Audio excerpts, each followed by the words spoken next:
Seguimos, estamos en la tertulia, hoy es viernes, es 3 de diciembre del año 2021. Nos acompañan Alejandro Abal, Marcia Collazo, Juan Grompone y Gonzalo Pérez del Castillo. El mes pasado tuvo lugar la 10ª edición del Certamen Internacional de Novela Histórica de Úbeda, en España, donde hubo 2 representantes uruguayos, Marcia Collazo, que hoy ha vuelto a esta mesa, y Valentín Trujillo, director de la Biblioteca Nacional, que ha participado varias veces en esta tertulia de los viernes. Durante este encuentro, que se desarrolló a lo largo de 2 semanas, hubo una feria del libro, conferencias, presentaciones de novelas de 28 escritores invitados, recreaciones de episodios históricos en las calles de la ciudad, entre otros eventos. Marcia y Valentín Trujillo encabezaron una mesa sobre la novela histórica uruguaya.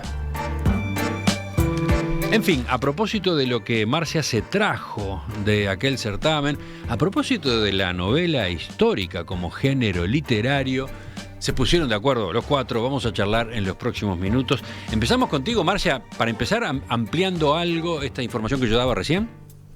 Bueno, cómo no. Sí, fueron unas jornadas apasionantes también, debo decirlo. Yo creo que ejemplares en buena medida, porque el despliegue de organización surge de la propia comunidad. Eso es una de las cosas que me traje. No surge del gobierno español como tal, ni de institutos culturales, digamos, a nivel nacional. No. Surge de la propia comunidad de vecinos, de vecinas, de gente interesada, que muchas veces hacen la tarea honorariamente. Por supuesto, este año tuvieron además la ayuda de la Agencia Española de Cooperación, que hizo posible que, por ejemplo, nos invitaran a los escritores que fuimos de Uruguay y de Chile. Pero ha crecido muchísimo el certamen, y una de las cosas que más me llamó la atención fue el gran interés que tienen los españoles por la novela histórica. Nosotros no tenemos tanto interés, tal vez, aunque sí lo tenemos, no voy a decir que no lo tenemos en absoluto, porque no es verdad. Tenemos, y además tenemos grandes exponentes, ilustres antecesores, empezando por Eduardo Acevedo Díaz, y siguiendo por ejemplo, Tomás de Matos. Sin embargo, no es un género que se cultive demasiado en Uruguay. Ayer encontré en mi biblioteca, por ejemplo, el librito de Eliseo Salvador Porta, Sabina, una preciosa novelita histórica, muy breve, que estoy leyendo, releyendo. Pero ya les digo, y sin embargo los españoles tienen un apasionamiento enorme que seguramente se deba, entre otros motivos, a su historia temporal, que es mucho más vieja que la nuestra. Tienen muchísimo más tema, tienen dónde bucear para buscar esas cosas que mueven a leer la novela histórica, en definitiva, ¿no? Las preguntas sobre los orígenes, las preguntas sobre la identidad, las preguntas sobre los seres anónimos y las preguntas sobre los dramas. Que recién ahora está empezando a aparecer una novela histórica en España que trata justamente el drama de la guerra civil y del franquismo. Una de esas grandes exponentes es Almudena Grandes, recientemente fallecida,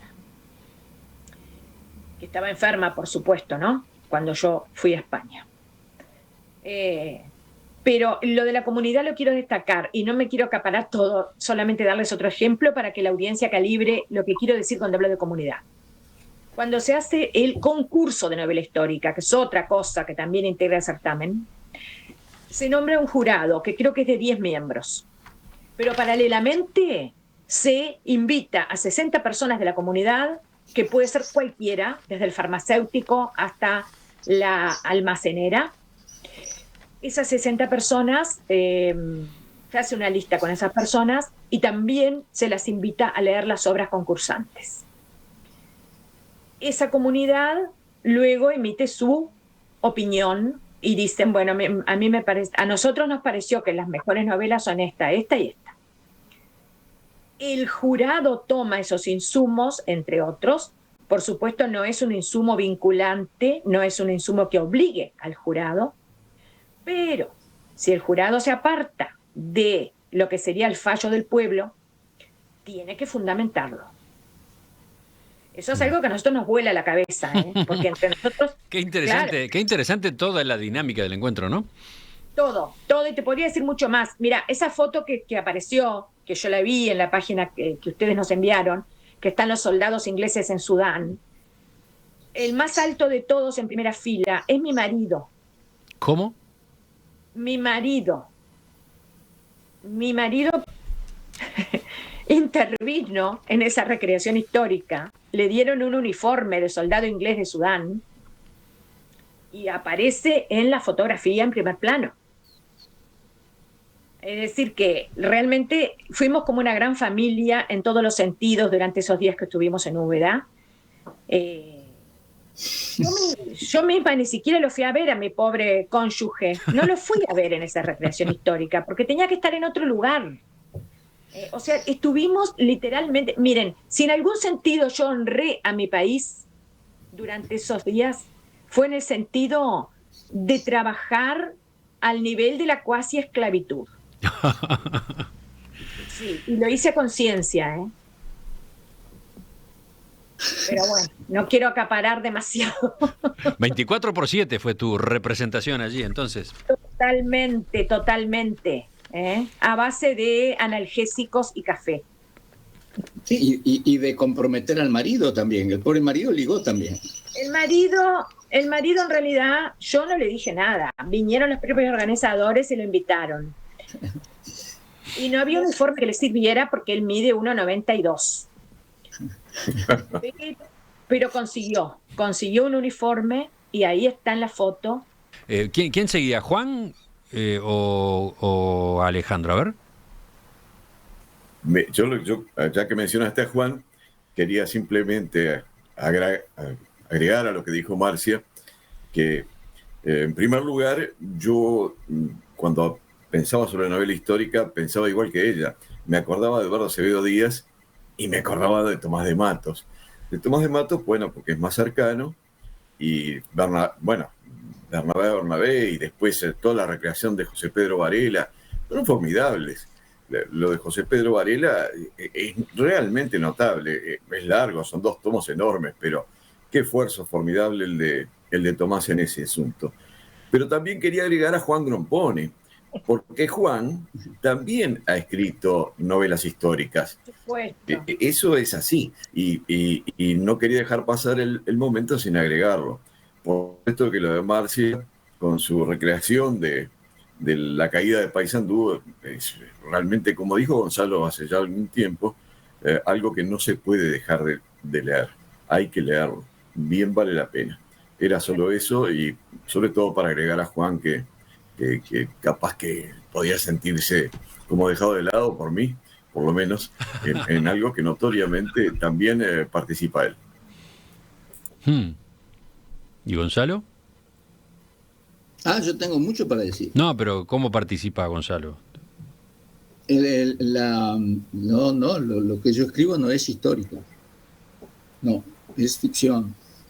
Total. ¿Ficción total? Lo que no deja de ser más real, ni menos real. Ahí empieza una discusión interesante, me imagino, Marcia, ¿no? Sí, porque Gonzalo, aunque no haga propiamente novela histórica, da una mirada sobre la realidad y sobre una realidad muy, pero muy particular, que tiene muchísimo que ver con el tema que estuvimos hablando en el primer bloque. No, pero además tampoco la novela de Gonzalo se refiere a hechos de hoy, está hablando de historia reciente en todo caso, pero en definitiva de historia, ¿no? Sí. Por más que de repente yo creo que la novela histórica como tal toma mucho más una estructura dada de historia, y luego en torno a ella mueve personajes de ficción. Pero evidentemente sí, Gonzalo explora lugares recónditos y muy viscerales de nuestra historia reciente.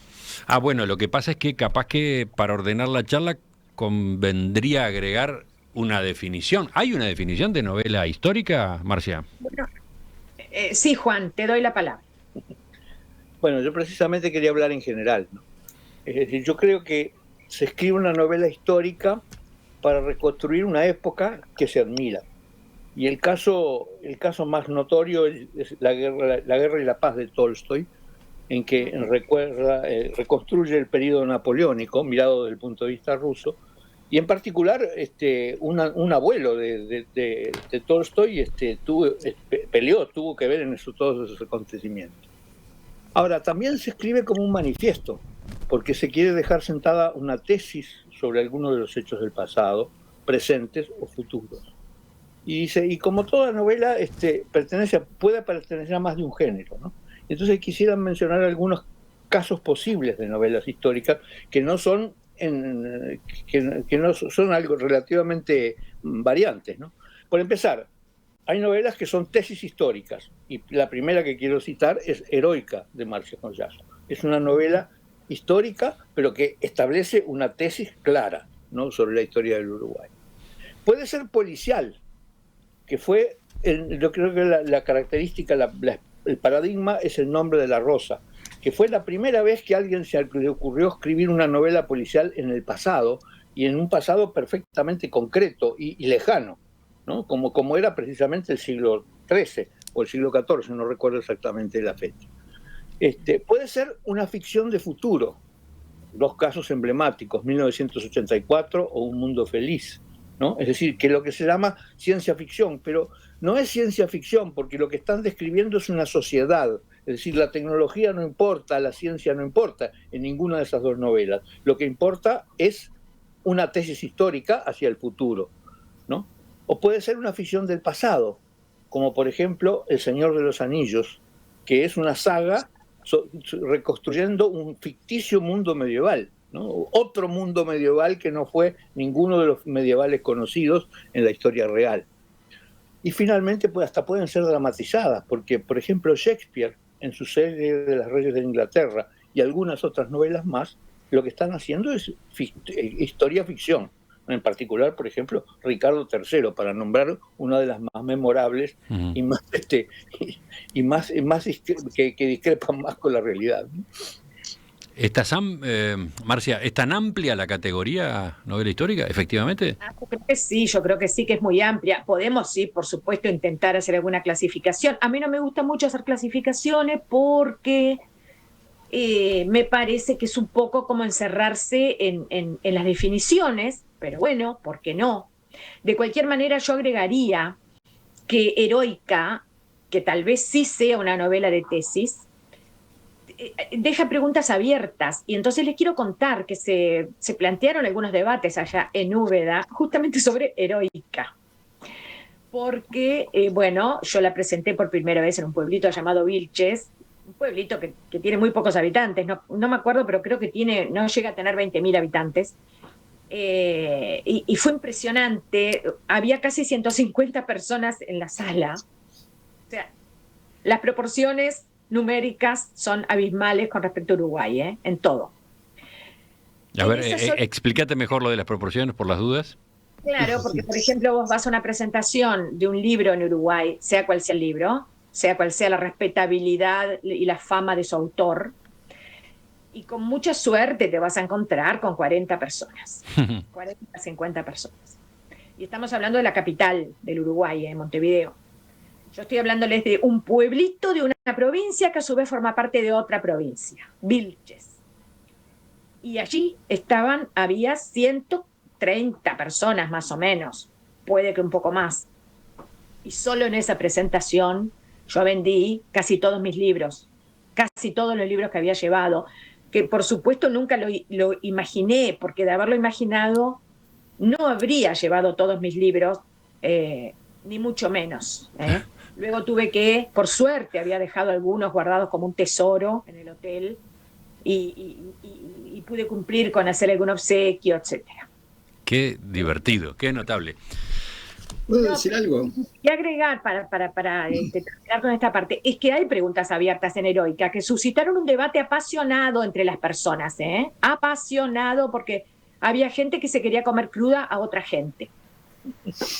Y la gran pregunta ¿fue sensato presentar batalla en el sitio Paysandú? ¿O fue un suicidio colectivo? ¿Fue una gesta gloriosa o fue un alarde de locura? Y en caso de que haya sido una gesta gloriosa, ¿esa hazaña puede significar un legado valioso para nosotros, para enfrentar nuestra propia peripecia vital? Eso es lo que el lector es, en definitiva, el que se tiene que explayar. Bueno, y además está el pobre Mitre, Marcia, que realmente nadie es más hincha de Mitre a partir de Heroica. Eso es verdad. Es verdad, qué horrible. Yo quería agregar otra cosa, si es posible, Emiliano, si tenemos tiempo. Espero que haya quedado planteada la curiosidad por Heroica a partir de estos apuntes, de estos comentarios rápidos, en especial a propósito de lo que acaba de decir Alejandro sobre Mitre, ¿no? El destinatario de las cartas. Bueno, seguimos. Ya hablaremos otro día de Heroica, ¿de acuerdo, Marcia? Sí, claro. ¿Decía Gonzalo? No, yo quería decir que esta vez nosotros, para escribir una novela histórica, pues se necesita ser un poco una historiadora, que Marcia naturalmente es. Pero en el caso de ella, yo creo que fuimos representados por una persona que además es poeta. Y eso se ve en las novelas históricas que ella escribe. Su alma de poeta está reflejada. Y como hoy estábamos hablando de la migración, yo me enteré leyendo, no Heroica, que también lo leí, pero ahora estoy leyendo las cartas cimarrones, los amores cimarrones. Y les quiero leer un pasaje, porque ahí me enteré que había un señor Alzáibar. Yo viví unos meses de mi vida en Buenos Aires y Alzáibar, en el centro. Nunca supe quién era Alzáibar. Y me entero, y pienso que es así, que el señor Alzáibar era un señor que traía migrantes de las Islas Canarias, gente pobrísima, al Uruguay, migrantes desesperados, como los que estábamos hablando antes. Y entonces Marcia lo describe así. Y escuchen esto porque realmente esto es una novela histórica, pero es poesía también. Dice: cuando el hambre aprieta, hay que echarse al mar para medrar. Para los pobres, la suerte es muy aciaga.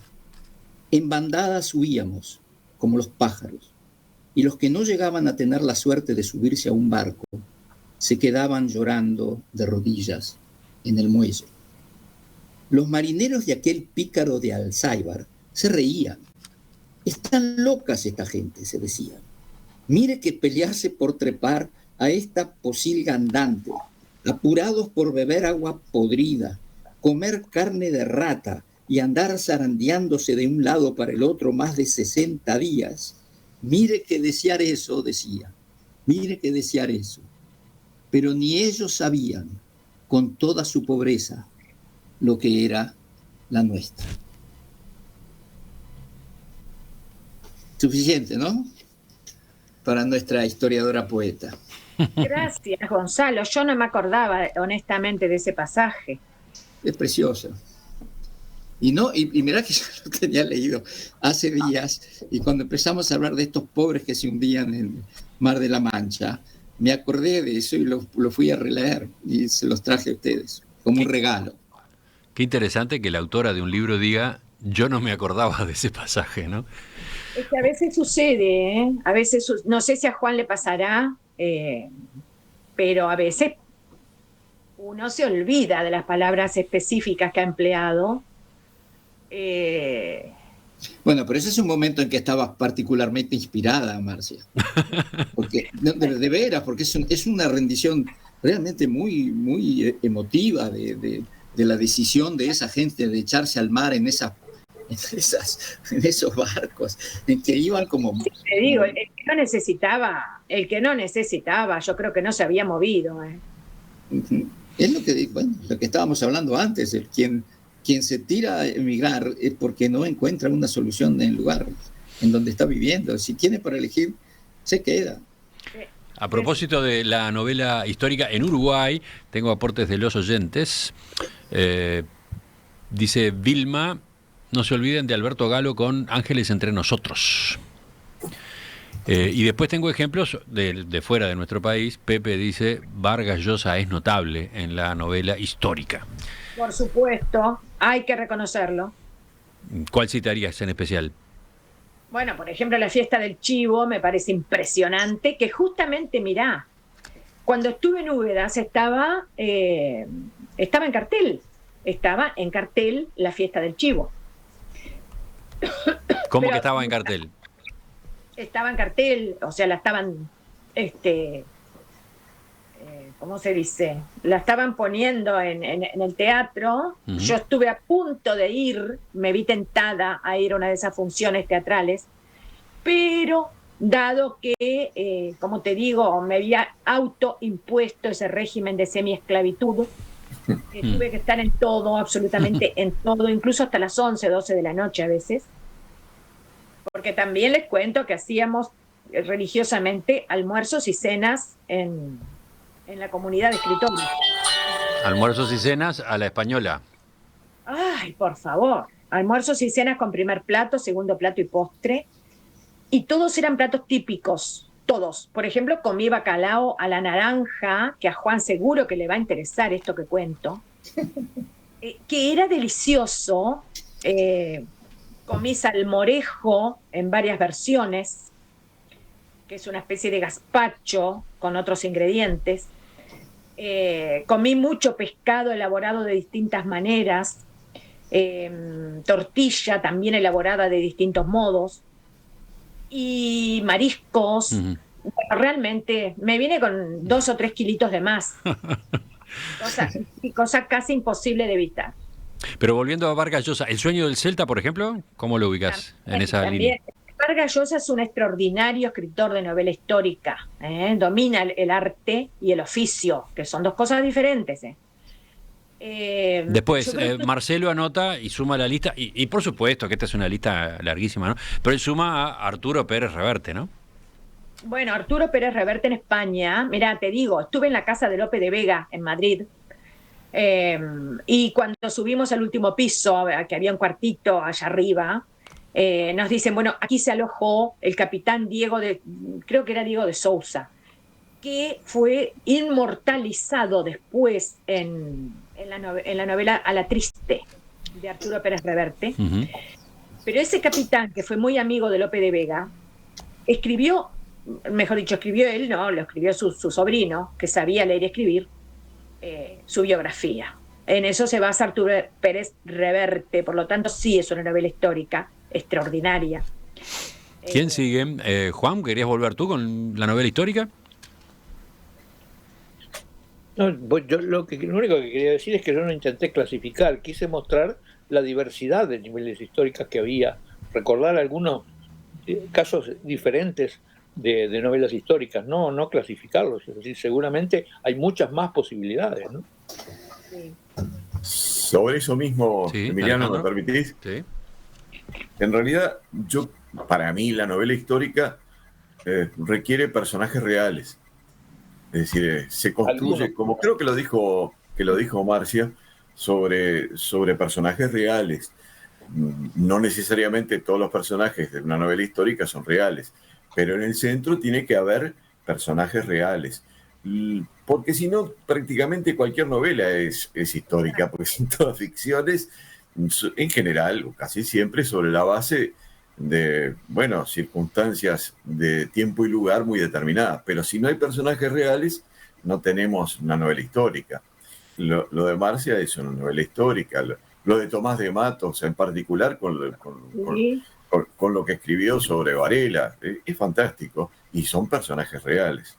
Ahora estoy leyendo, por ejemplo, una novela que se llama El olor de las especias, de un español, se llama Alfonso Mateo Sagasta, que se refiere a, bueno, a las vueltas que daban 4 caballeros en la España musulmana alrededor del año 1000. Y es buenísimo, pero no sé si es una novela histórica, porque en realidad es una ficción sobre la realidad que existía en esos países, en España concretamente, en esa época. Ujú. Pero los personajes, solo incidentalmente aparece algún personaje real en esa novela, que aparte me encanta, pero ese es otro tema, ¿verdad? O sea que si no hay personajes históricos en el cerno de la novela, capaz que no la calificaría como propiamente novela histórica. ¿Están de acuerdo los demás? ¿Marcia?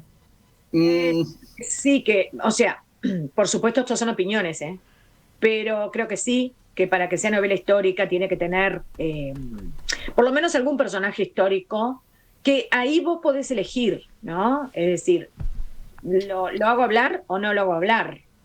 Puede pasar también que no quieras hacerlo hablar al personaje, pero lo tenés que poner. De lo contrario, sí, claro. Fíjense que lo mismo pasa en el arte en general. Si nos fijamos en una pintura sobre un hecho histórico, es interpretación también por parte del pintor, y así pasa en la literatura. Pero tiene que haber, sí, claro, que tiene que haber una estructura histórica. Juan hacía... ¿no? No, yo lo hacía. No. Era yo. Juan, bueno, Juan. Yo Juan. ese ¿Está de acuerdo? Era mío, ¿no? Escuché mal. No, lo escuchaste bien, porque no identificaste el autor. Se me entreveran las pantallas. Iba a decir esto. Para mí, la novela histórica más exitosa es aquella en la que el novelista se sobrepone sobre el historiador.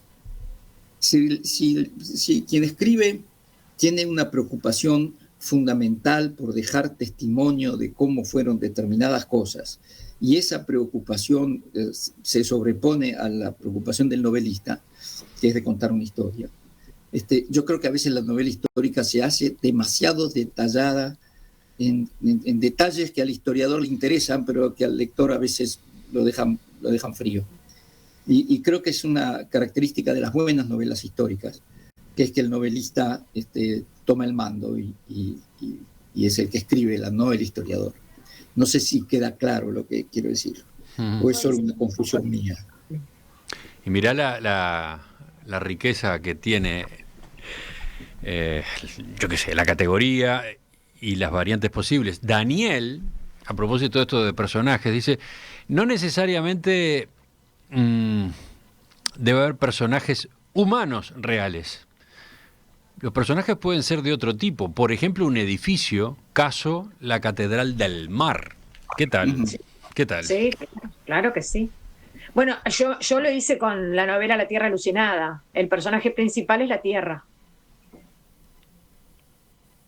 Bien. ¿Gonzalo?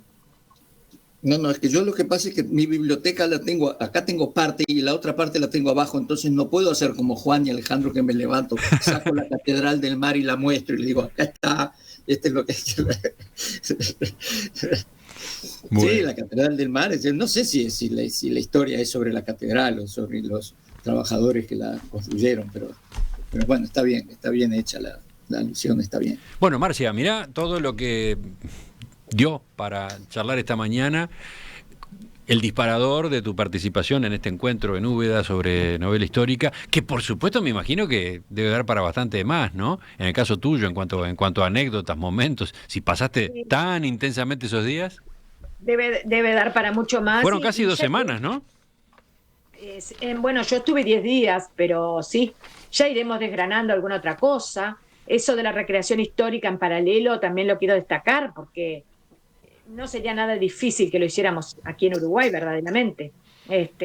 Sí, bueno, hay que confeccionar de repente, no sé, 15 uniformes de blandengues para hacer una recreación histórica de algún suceso del artiguismo, o de repente, bueno, vestidos de chinas, cuarteleras o de damas de la época, pero no me parece que sea demasiado difícil. Y ellos sacan a esa gente 3, 4 veces por día durante el certamen y no saben cómo se prende el público. Es impresionante.